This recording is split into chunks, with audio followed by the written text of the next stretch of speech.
Hello students, मैं आपका Pradeep sir अपने YouTube चैनल में आपका स्वागत करता हूं। आज हम halo alkane and hello arene का लेक्चर नंबर 4 पढ़ेंगे। इससे पहले हम लेक्चर 3 तक पढ़ चुके हैं। आज लेक्चर 4 में हम आपको बताएंगे प्रिपरेशन ऑफ हेलो एरीन्स के बारे में। तो चलिए स्टार्ट करते हैं। Preparation of haloarenes. Preparation of haloarenes. First, from hydrocarbon by electrophilic substitution. तो इलेक्ट्रोफिलिक सब्स्टिट्यूशन के द्वारा किस तरह से हम हाइड्रोकार्बन्स यानी कि बेंजीन से किस तरीके से हम हेलो एरीन्स ऑब्टेन कर सकते हैं, इसके बारे में मैं आपको बताता हूं।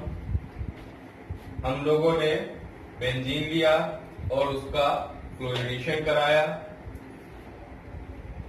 जब बेंजीन का क्लोरीनेशन कराएंगे तब हम एनहाइड्रस FeCl3 की प्रेजेंस लेंगे या FeCl3 की जगह पर AlCl3 भी ले सकते हैं और हमें मिलेगा HCl साइड प्रोडक्ट के फॉर्म में, और जो मेन प्रोडक्ट मिलेगा वो होगा क्लोरोबेंजीन। तो ये बेंजीन रिंग है। यहाँ पर हर कॉर्नर पर कार्बन है, कार्बन के साथ में एक एक हाइड्रोजन है, और इस तरीके से Cl यहाँ पे एक H जो होगा उसके साथ में ये HCl बना लेगा, और एक जो Cl बचेगा वो यहाँ पर लग जाएगा, तो हमें क्लोरोबेंजीन मिल जाएगी। तो अब इसी तरीके से सिमिलर पैटर्न से हम लोग ब्रोमोबेंजीन भी बना सकते हैं। बस यहाँ पर हमने क्लोरीनेशन कराया था और यहाँ पर हम बेंजीन का ब्रोमिनेशन कराएंगे। इसकी प्रेजेंस में एनहाइड्रेट FeBr3 की प्रेजेंस में, तो हमें वो ब्रोमोबेंजीन मिल जाएगा। अब मैं आपको बताता हूं कि एनहाइड्रस FeCl3 का यहाँ पर काम क्या है। यहाँ पर हमें क्या करना था कि जो बेंजीन रिंग है वो डबल बॉन्डेड है, और ये डबल बॉन्डेड रेजोनेंस के कारण क्या करते हैं, रोटेट करते हैं। यानी कि जो सारे कार्बन है वो कैसे है, डबल बॉन्डेड कार्बन है, और इन डबल बॉन्ड कार्बन से पे हमें क्या करना है, डबल बॉन्डेड कार्बन से हमें एक बॉन्ड को तोड़ना है और वहां पर हमें H को रिप्लेस करके जो है Cl को लगाना है। तो जो क्लोरीन होता है यानी कि जो Cl2 होता है उसके पास इतनी पावर नहीं होती है कि वो इस H को रिप्लेस कर पाए। तो ये किसकी हेल्प लेता है, ये हेल्प लेता है एनहाइड्रस FeCl3 की, या AlCl3 की भी हेल्प ले सकता है।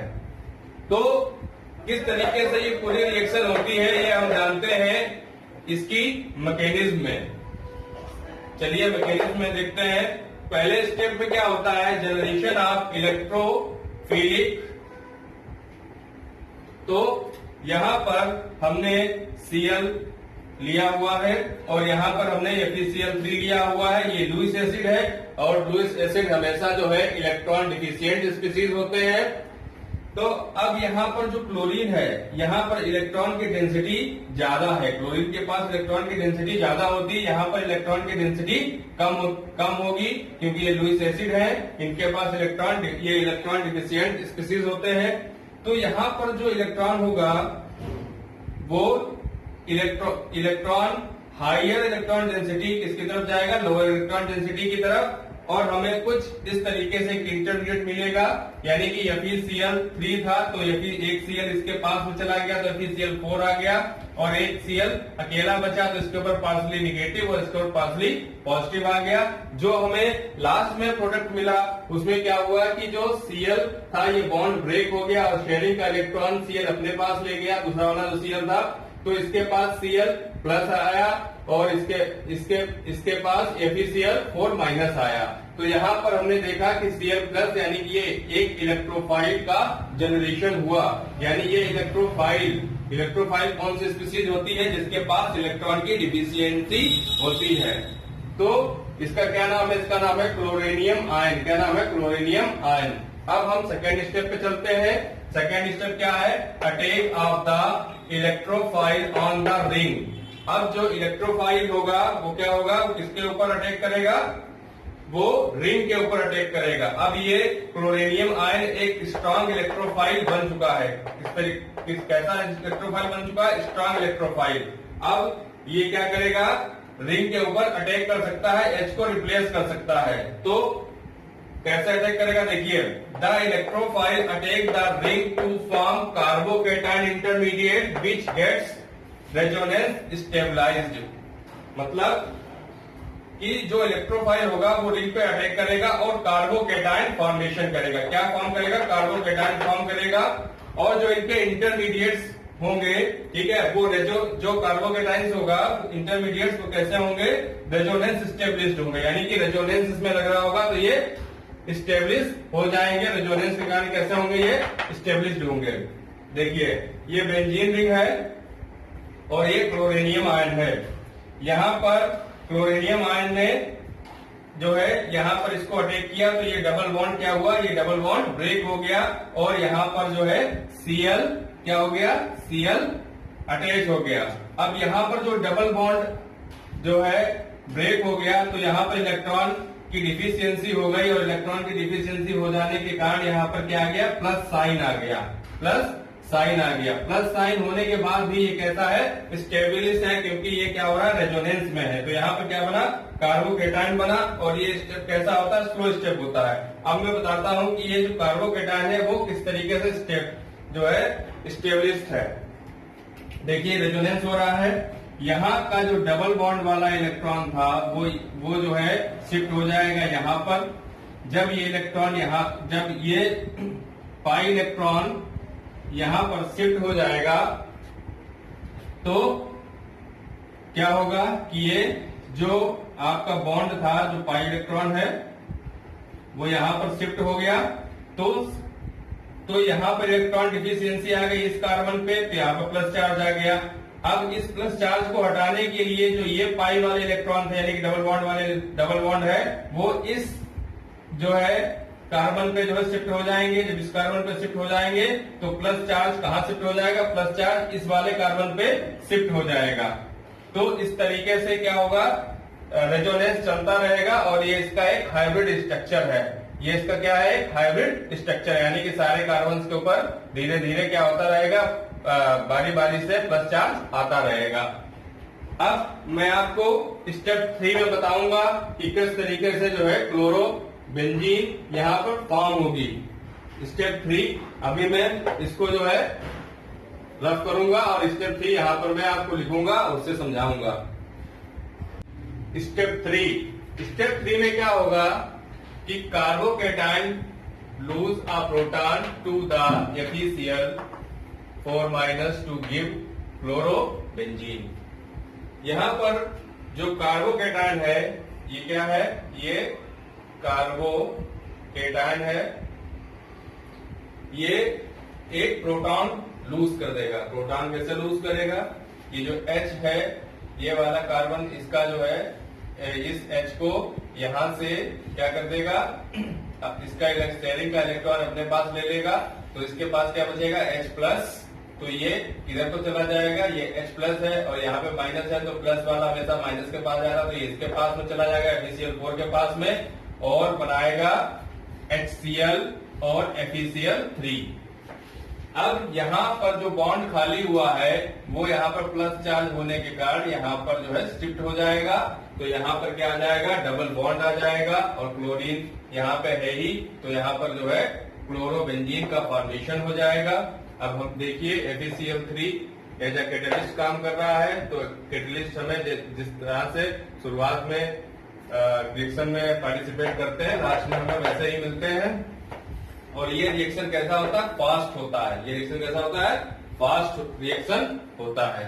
इससे पहले स्टेप नंबर 2 वाला स्लो था और ये क्या है, फास्ट है। यही सिमिलर मैकेनिज्म ब्रोमोबेंजीन पर भी अप्लाई होती है। चलिए अब हम देखते हैं कि FeCl3 का काम क्या था। तो द लुईस एसिड Fe(X3) यहाँ पे क्या हो सकता है, Br और Cl हो सकता है इसके केस में। The Lewis acid Fe(X3) help in generating the electrophile since the ring has been deactivated due to conjugation. It cannot its own bring about the cleavage of the halogen molecule to generate the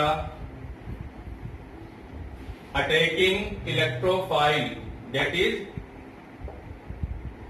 X plus ion। तो यहाँ पे हमने क्या पढ़ा, हमने पढ़ा कि जो FeCl3 होता है वो क्या करता है, हेल्प करता है इलेक्ट्रोफाइल जनरेटिंग में। तो यहाँ पर जो है ये इलेक्ट्रोफाइल जनरेट हो रहा है। FeCl3 यहाँ पर क्या कर रहा है, लुईस एसिड यहाँ पर FeCl4 को हेल्प कर रहा है इलेक्ट्रोफाइल जनरेट करने में। फिर कह रहा है कि क्योंकि जो FeCl क्योंकि रिंग डीएक्टिवेट करने के लिए जो Cl या Br होता है वो खुद जो डबल बॉन्ड क्लीव नहीं कर सकता है और रिंग को डीएक्टिवेट नहीं कर सकता, जिससे उसके ऊपर प्लस चार्ज आ सके और इलेक्ट्रोफाइल वहां पर जो है लग सके। तो इसलिए ये क्या करता है कि हाइड्रोजन मॉलिक्यूल को अटैकिंग कराने के लिए इलेक्ट्रोफाइल जनरेट कर सकता है, that is Xe plus ion. जैसे कि आपने इसमें देखा कि इसका काम क्या था, Cl प्लस को जनरेट करना था और ये Cl प्लस यहाँ पर क्या करेगा, अटैक करेगा। ठीक है, इसने अटैक किया, अटैक करने के बाद यहाँ पर क्या बना, क्लोरोबेंजीन का फॉर्मेशन हुआ।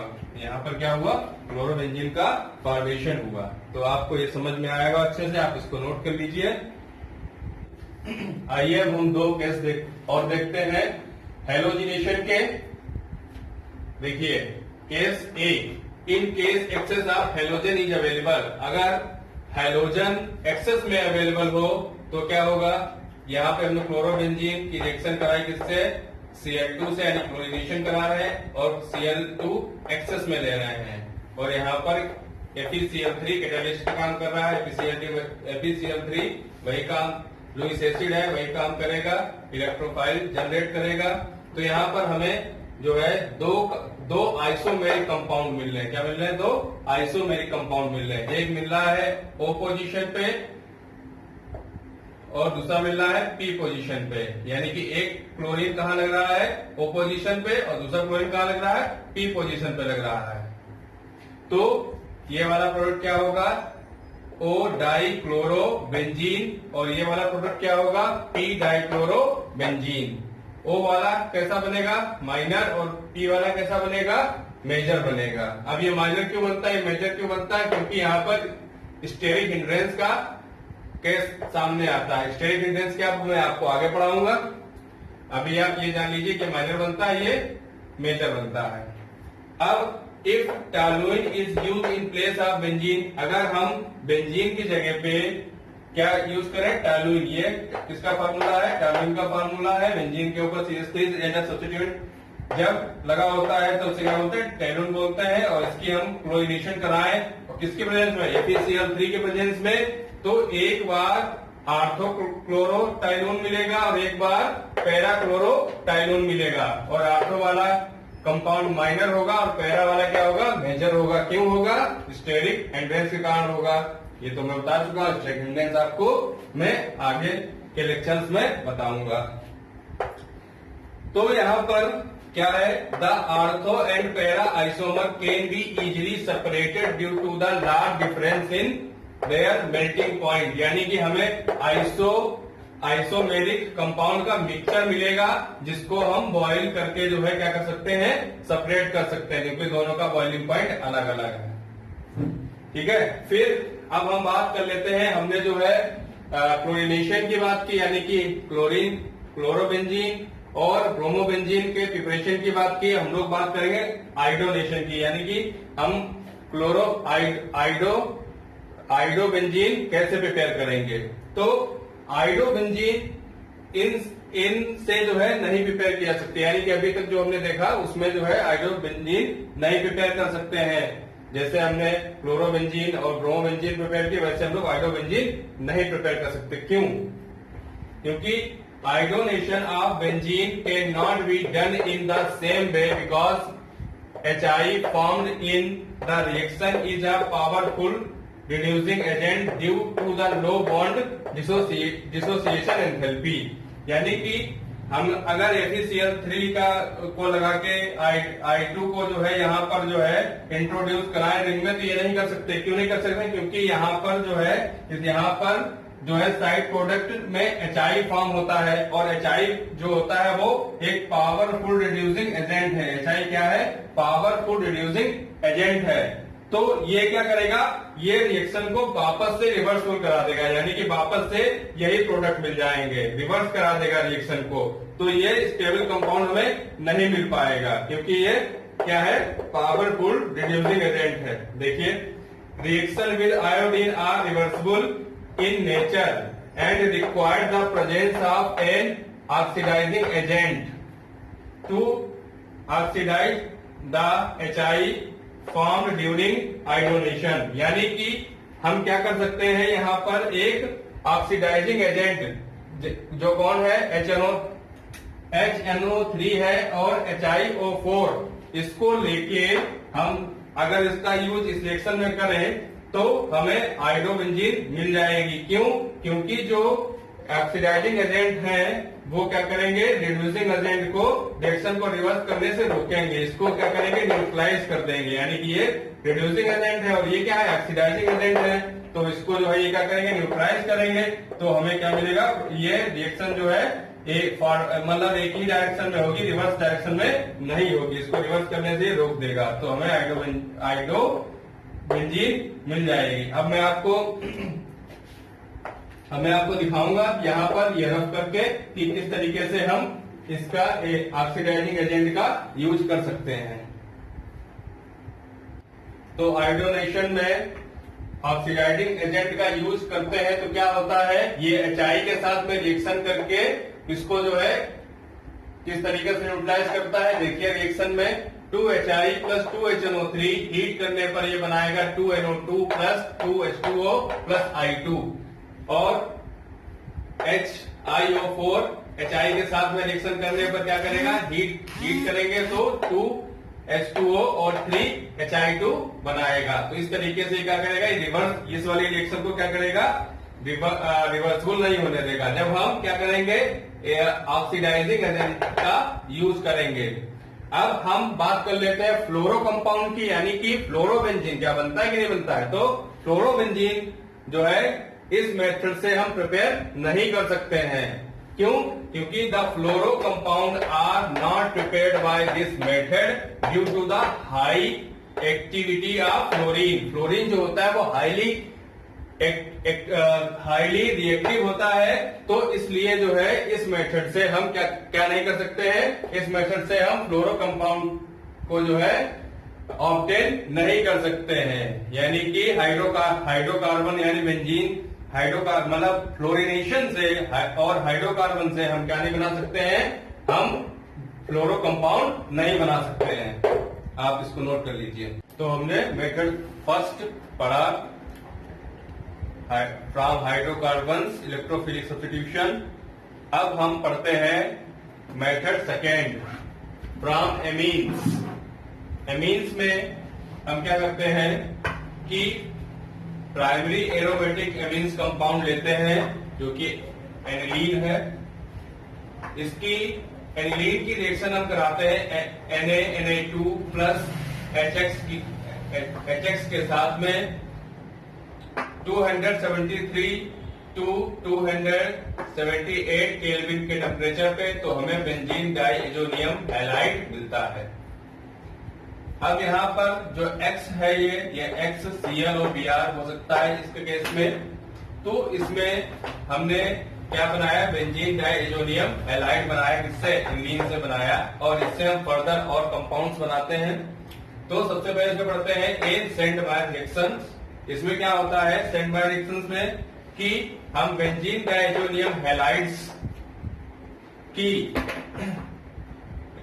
रिएक्शन कराते हैं क्यूप्रस हैलाइड के साथ में, तो हमें क्या मिलेगा, तो हमें हेलो कंपाउंड मिलते हैं, तो हमें हेलो कंपाउंड मिलते हैं। तो सबसे पहले हमने बेंजीन डाइएजोनियम हैलाइड्स की रिएक्शन कराई CuCl और HCl की प्रेजेंस में, या इसकी जगह पे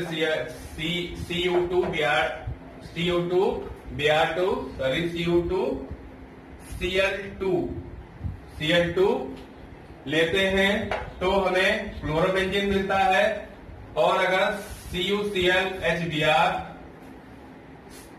या Cu2Br2 लेते हैं तो ब्रोमोबेंजीन मिलती है, और दोनों में साइड प्रोडक्ट के फॉर्म में N2 गैस यानी कि नाइट्रोजन गैस निकलती है। क्लोरोबेंजीन और ब्रोमोबेंजीन के फॉर्मेशन में सिमिलर मेथड काम करता है, लेकिन ये वाला मेथड जो है ब्रोमो कंपाउंड में काम नहीं करता। तो देखते हैं यहां पर ब्रोमो नहीं, आइडो कंपाउंड में काम नहीं करता। तो यहां पे देखते हैं iodo compound does not require the presence of cuprous halide. It may be obtained by shaking the diazonium salt with potassium iodide। तो आइडो बेंजीन को ऑब्टेन करने के लिए हम बेंजीन डाइएजोनियम हैलाइड की रिएक्शन कराते हैं पोटेशियम आयोडाइड के साथ में, तो हमें क्या मिलता है, हमें मिलता है आइडो बेंजीन, और साइड प्रोडक्ट के फॉर्म में KCl और नाइट्रोजन गैस भी मिलती है। तो अब हम बात कर लेते हैं इसी में फ्रॉम एमीन्स के में बी गॉटरमैन रिएक्शंस। ये जो गॉटरमैन रिएक्शंस होती है ये सेंट बाय रिएक्शन की अल्टरनेटिव रिएक्शन हो सकती है। कैसे, यहां पर हम बेंजीन डाइएजोनियम कंपाउंड यानी बेंजीन डाइएजोनियम क्लोराइड की रिएक्शन करा सकते हैं हम लोग क्यूप्रस हैलाइड के जगह पे। क्या लिख सकते हैं, कॉपर पाउडर ले सकते हैं। क्या ले सकते हैं, कॉपर पाउडर। तो हम क्या करेंगे, बेंजीन डाइएजोनियम क्लोराइड की रिएक्शन कराएंगे कॉपर पाउडर प्लस HCl के साथ में, और इसको गर्म कर देंगे तो क्या मिलेगा, क्लोरोबेंजीन मिलेगा, नाइट्रोजन गैस निकलेगी। और जब हम बेंजीन डाइएजोनियम क्लोराइड के साथ में क्या करेंगे, Cu के साथ Cu पाउडर और HBr के साथ में इसको गर्म करेंगे तो ब्रोमोबेंजीन मिलेगी, और साथ में नाइट्रोजन गैस मिलेगी। अब आप लोग इसको नोट कर लीजिए। C वाल्ज-सीमेन रिएक्शन, इसमें बेंजीन डाइएजोनियम क्लोराइड की रिएक्शन कराते हैं फ्लोरोबोरिक एसिड के साथ में, तो हमें क्या मिलता है, बेंजीन डाइएजोनियम टेट्राफ्लोरेट, जिसको हीट करने पर फ्लोरोबेंजीन बनती है और नाइट्रोजन गैस निकलती है, और साइड प्रोडक्ट के फॉर्म में BF3 भी बनता है। तो यहां पर हम देखेंगे कि क्या हो रहा है। यहां पर जो है Cl क्या होगा, ये H है और ये Cl है, तो ये HCl यहां पे निकल जाएगा, और बाकी BF4 माइनस यहां पर क्या हो जाएगा, N2 के साथ में अटैच हो जाएगा। अब जब HBF6 है, 4 है, तो यहां पर क्या होगा, ये प्लस की फॉर्म में आएगा और ये माइनस की फॉर्म में आएगा। वही यहाँ पे माइनस आपको दिखाई दे रहा है। अब हम बात कर लेते हैं थर्ड मेथड की, जो है from silver salt of aromatic acid, Hunsdiecker reaction के नाम से भी इसको जानते हैं हम। इसमें क्या लेते हैं, सिल्वर साल्ट लेते हैं एरोमेटिक एसिड का, इसका नाम है सिल्वर बेंजोइड। इसकी रिएक्शन कराएंगे Br2 के साथ में और CCl4 के प्रेजेंस में इसको हीट करेंगे तो हमें ब्रोमोबेंजीन मिलेगा। साइड प्रोडक्ट के फॉर्म में CO2 और AgBr मिलेगा। आते हैं फोर्थ मेथड पे। इसमें हम क्लोरोबेंजीन को फिनाल से ऑब्टेन करते हैं। तो फिनाल की रिएक्शन कार्य है PCl5 के साथ में, ये क्लोरोबेंजीन हमको मिलेगा, साथ में Cl, POCl3 भी मिलेगा। अब बात करते हैं रेस्टिंग मेथड की, जो कॉमर्शियल प्रोसेस भी है। इसमें 2 मॉलिक्यूल ऑफ बेंजीन लेते हैं, इसके रिएक्शन कराते हैं O2 के साथ में और 2 मॉलिक्यूल ऑफ HCl के साथ में, इसके प्रेजेंस में CuCl2 के प्रेजेंस में। तो यहाँ पर CuCl2 हमें एडिटिव मिल जाता है क्योंकि ये कैटालिस्ट का काम कर रहा है। और क्या मिलता है, 2 मॉलिक्यूल क्लोरोबेंजीन के मिलते हैं और साथ में क्या मिलता है, 2 मोल वाटर के मिलते हैं। तो यहाँ पर क्या करते हैं, बेंजीन वेपर मिक्स, यानी बेंजीन की जो वेपर होती है मिक्स कर लेते हैं HCl के साथ में। Benzene vapour mix with HCl and air are passed over cupric chloride at about 503 kelvin.